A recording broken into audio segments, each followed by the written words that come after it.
Hello everyone, I hope you are doing great. This is Pradeep Kumar from DeviceBAR. In this video, we will see how to add and remove extensions on Apple Safari desktop web browser. So let's check it out. The user interface for doing all this might change in the future. If that happens, please let us know in the comments. We will share the updated steps for this. Though Apple Safari doesn't have a wide range of extensions compared to Google Chrome, it is still a decent and growing database, and we will see how to install and uninstall them in this video. To do this, we have to open the Safari web browser on our Apple macOS device. Then we can go to this Safari name at the top, then go to Safari extensions.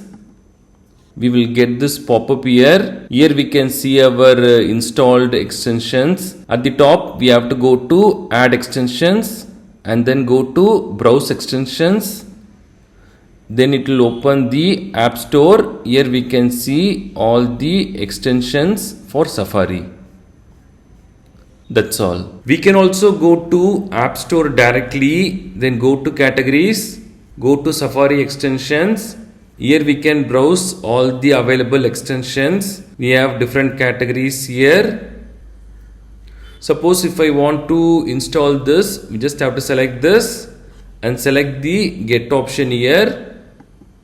So we will get a pop-up like this. We have to do the verification by using Touch ID, or we have to enter the password. Since I am recording this video for security reasons, it is not showing me. So I'll do this and get back to you. So after doing the verification, it will download the extension and we will get this open option. So even though some apps are free, still inside the app they will have paid plans. So we should not accidentally purchase them. So after installing, we can select open. We have to activate this. So for that, we have to open our Safari browser. Go to Safari extensions. And here we have to activate this Wayback Machine, the one we installed right now.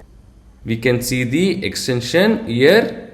So that's all we have to do. So now we can see the extensions at the top. We can use them whenever we want. Likewise, we can go to Safari extensions, and at the bottom we will get the option to update it. If we want, we can do that. We can also uninstall the extension. We just have to select the extension, go to uninstall, and we have to delete that in the Finder. Empty trash. So that's all we have to do. These are the steps to add or remove extensions on Apple Safari desktop web browser. Thanks for watching this video. Do kindly share your questions and thoughts in the comment section. Please do subscribe if you find this video helpful. Have a wonderful day and night.